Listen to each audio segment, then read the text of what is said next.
Nah, sehingga pada setiap keadaan ini, kalau kita itu sadar bahwasanya Allah selalu bersama kita dengan seluruh sifat-sifatnya, dengan seluruh asmaul husnanya, maka kita akan selalu terbimbing, tertuntun untuk menjadi orang yang baik.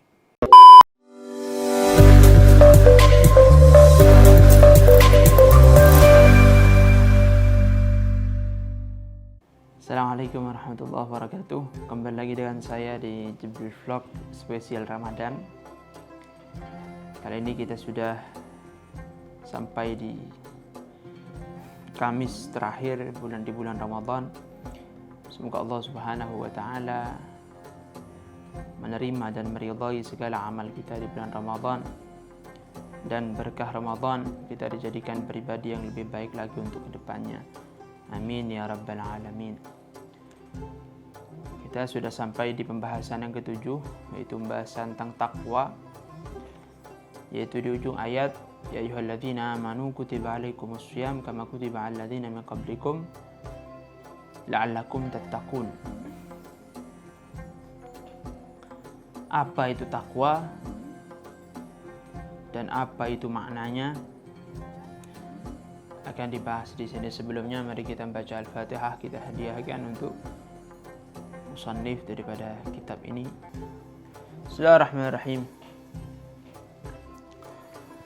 Alhamdulillah rabbil alamin, wassalatu wassalamu ala asyrafil mursalin sayyidina Muhammadin wa ala alihi washabbihi ajma'in, la haula wala quwwata illa billahil aliyyil azim. Qala al-muallif rahimahullah, nafa'ana bihi bi'ulumi fid dharain amin. Bahasan yang ketujuh tentang takwa. Musannif di sini mengartikannya dengan 4 perkara sesuai dengan jumlah daripada huruf di dalam lafaz takwa. Maka tak dalam takwa artinya tawakkul, tawakal, pasrah kepada Allah. Qaf artinya qanaah, menerima segala pembagian Allah, segala pemberian Allah dengan lapang dada. Waw menunjukkan wara', dia berhati-hati di dalam hidupnya sehingga dia mengambil kemungkinan yang terbaik, mengambil pilihan yang paling hati-hati, khawatir jatuh dalam syubhat. Bahkan dengan warok kemudian seorang meninggalkan berlebih-lebihan di dalam perkara yang halal. Dan itu jelas-jelas halal tapi dia tinggalkan. Kenapa? Takut jatuh ke dalam perkara yang tidak diridhai oleh Allah Subhanahu wa taala, itu wara'.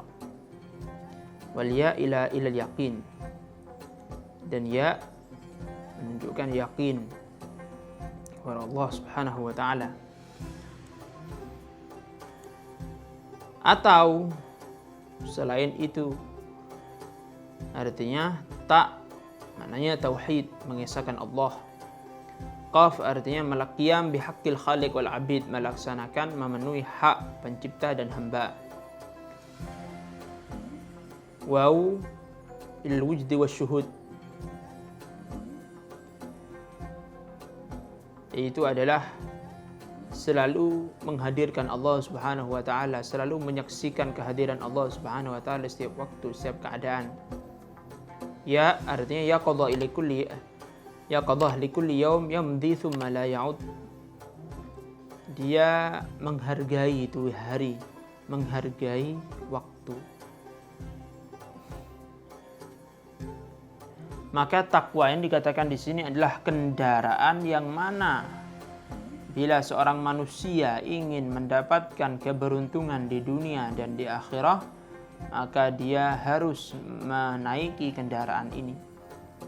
Maka yang ingin selamat dunia akhirat, ingin bahagia di dunia akhirat tapi tidak menaiki kendaraan berupa takwa ini, maka itu keinginannya hanyalah angan-angan belaka.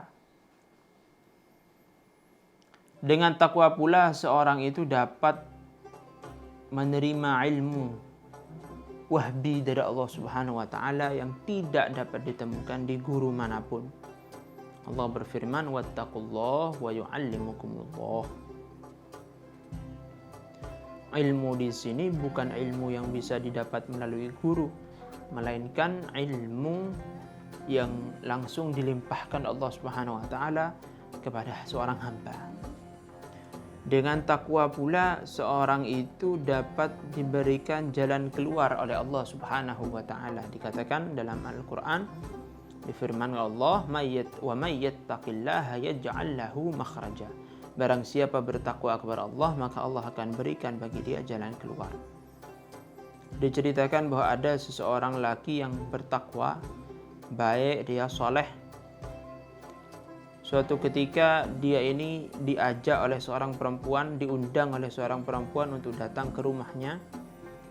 Ketika si laki-laki tadi itu sudah sampai di rumahnya, perempuan itu mengunci pintu dan kemudian menggoda laki-laki tadi agar mau berzina dengannya. Wa na'udzubillah min dzalik.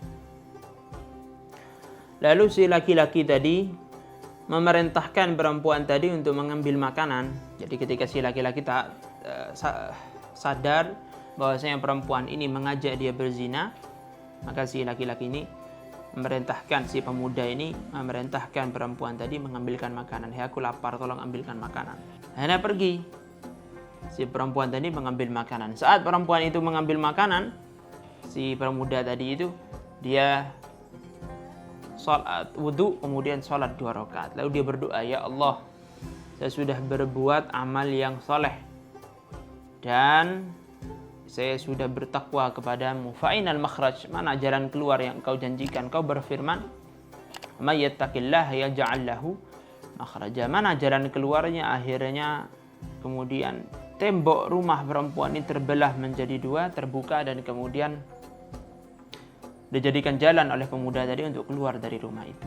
Nah, ini gambaran bagaimana Allah Subhanahu wa taala akan memenuhi kebutuhan seorang hamba, dan Allah Subhanahu wa taala akan memberikan jalan keluar kepada seorang hamba yang bertakwa. Rasul sallallahu alaihi wasallam menjelaskan bahwasanya takwa itu punya maudhi'ain, 2 tempat, yaitu zahiri wa batini. Zahiri wa batini. Ada tempat zahir bagi takwa, ada tempat batin. Tempat yang zahir itu apa? Sebagaimana disabdakan oleh Rasul sallallahu alaihi wasallam, "Ittaqillaha haitsu ma kunta." Bertakwalah kepada Allah dimanapun kau berada, di keadaan apapun. Mengapa? Karena Allah Subhanahu wa taala selalu bersamamu di setiap keadaan dimanapun. Dalam Al-Quran, "Wa huwa ma'akum aynama kuntum." Allah bersama kalian. Maksudnya apa? Dengan ilmunya, dengan kudrahnya, dengan kasih sayangnya, dengan ampunannya, dengan kekerasan azabnya, dengan kekuatannya, semuanya Allah senantiasa bersama kalian dalam setiap keadaan dimanapun kalian berada. Maka ketika kita mau melakukan sesuatu atau mau mengucapkan sesuatu, maka selalu ingat bahwasanya Allah Subhanahu wa taala bersama kita dengan ilmunya. Maka kalau kita melakukan perkara yang baik, Allah tahu. Kalau kita melakukan amal yang buruk, Allah tahu, dan Allah akan mengganjarnya, Allah akan membalasnya. Ketika kita melakukan maksiat semisal, lalu kita menyesal, maka kita sadar bahwasanya Allah Subhanahu wa taala selalu bersama kita, bi'afwih wa maghfiratih, dengan ampunannya. Maka kita bertaubat kepada Allah Subhanahu wa taala. Ketika kita itu berani melakukan maksiat, maka kita harus ingat bahwasanya Allah selalu bersama kita, dan Allah syadidul iqab, Allah al-muntaqim. Maka bagaimana kita bisa menghadapi kepedihan siksa Allah dan kedahsyatan azab Allah Subhanahu wa taala? Tidak akan mungkin bisa. Nah, sehingga pada setiap keadaan ini, kalau kita itu sadar bahwasanya Allah selalu bersama kita dengan seluruh sifat-sifatnya, dengan seluruh asmaul husnanya, maka kita akan selalu terbimbing, tertuntun untuk menjadi orang yang baik. Kemudian tempat yang kedua bagi takwa adalah tempat batin.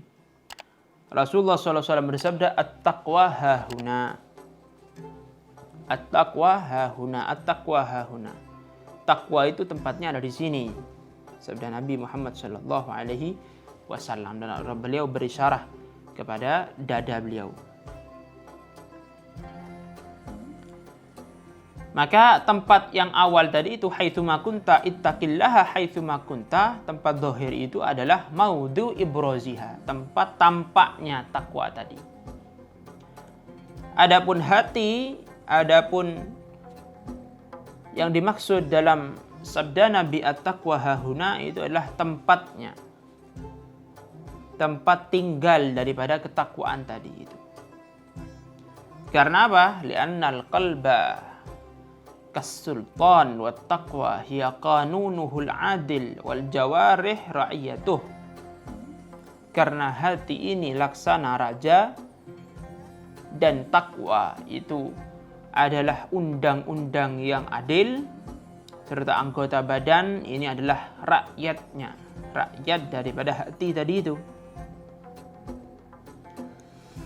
Nah, fa idza kana al-amru kadzalik fala budda min dhuhur athar hadzal qanun fi ra'iyatis sultan. Kalau keadaan sudah seperti itu, maka implementasi daripada undang-undang tadi itu harus terlihat dan nampak pada rakyat. Baik. Di sini juga diumpamakan mathal qalbi kal baitil muzlim katsiril arkan wa anwaruhu at-taqwa. Dan juga diumpamakan hati ini seperti rumah yang gelap yang banyak tiangnya, dan takwa adalah penerangnya. Maka ketika seorang hamba menambah ketaatannya, maka dia berarti menambah terang dalam hatinya. Semakin terang cahaya dalam hati, maka dia semakin menjauhkan setan daripada hatinya. Allah berfirman, in tattaqullah yaj'al lakum furqana. Kalau kalian bertakwa kepada Allah, maka Allah akan membuat furqan bagi kalian, pembeda antara hak dan batil, pembeda antara khair dan syar. Sehingga dengan cahaya yang ada dalam hati itu, maka seorang hamba jelas pandangannya terhadap suatu, oh ini baik, oh ini tidak baik. Yaj'al lakum furqana. Kalau kamu tahu bahwasanya hatimu itu adalah raja bagi seluruh anggota badan, maka jangan sampai engkau lalai dari hatimu, dan jangan sampai engkau gagal di dalam menghadirkan undang-undang yang berupa ketakwaan tadi kepada hati. Karena kalau itu yang terjadi, maka hati kemudian menjadi zalim kepada rakyatnya. Anggota badan menjadi bermaksiat kepada Allah. Kenapa? Hatinya tidak punya takwa. Maka dikatakan oleh Rasul sallallahu alaihi wasallam, "Adz-dzulmu dzulumatun yaumal qiyamah." Zalim itu akan menjadi kegelapan bagi pelakunya nanti ada di hari kiamat. Oleh karena itu, bersegeralah kembali kepada ajaran Al-Quranul Azim, kembali melaksanakan, meneladani sunnah-sunnah Sayyidina Muhammad sallallahu alaihi wasallam. Karena dengan itulah kemudian kita bisa sampai kepada kebahagiaan abadi, bukan hanya bahagia di dunia tapi juga bahagia di akhirat. Fa idza ma hadarta li sultan jawarihika an a'ni qalbaka hadzal qanun al-adil wa huma al-kitab was-sunnah serta mun'aman fi hayatika qabla mautik, mu'afa fi jismik wa malik wa dhurriyatik wa ista'ishah isyata man yakunu tahta imarati sultan adil la yukallifu ma la yutiq wa la yulqi bihi fima yuhlikuh wa la yughri bihi sufaha wa la yadhlimuhu min haqqihi syai'a. Maka ketika engkau sudah menyodorkan terhadap hatimu undang-undang yang terkandung dalam Al-Quran dan Sunnah, maka hidupmu menjadi hidup yang bahagia.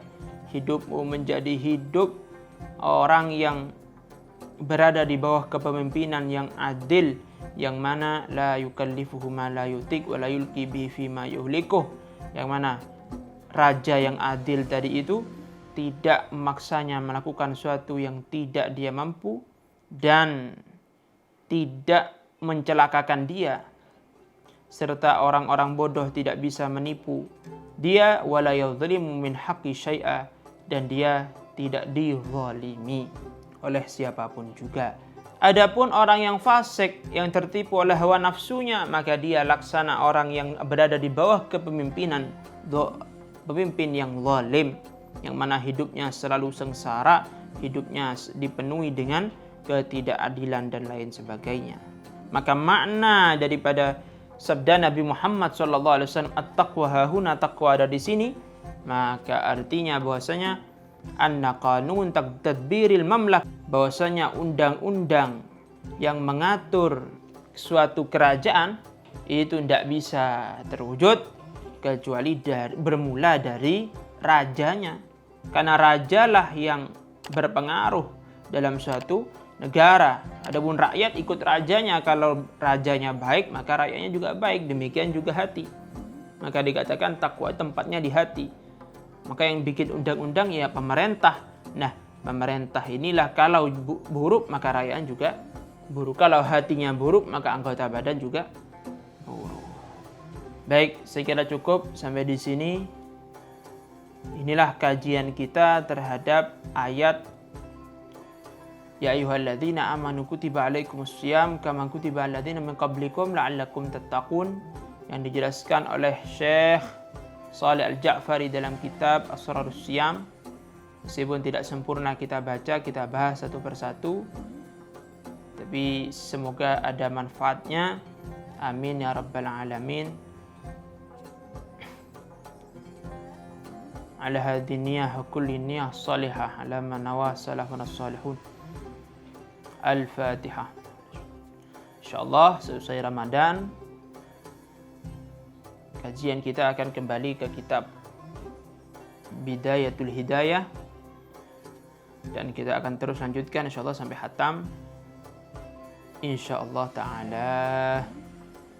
Baik, apabila ada saran, kritik atau koreksi silakan sampaikan di kolom komentar. Sampai ketemu di bulan Syawal nanti. Semoga Allah Subhanahu wa taala senantiasa menganugerahkan kita taufik dan maunahnya sehingga kita mudah dalam melaksanakan amal-amal yang soleh. Amin amin ya rabbal alamin. Wassalamualaikum warahmatullahi wabarakatuh. Jangan lupa subscribe, like, and share.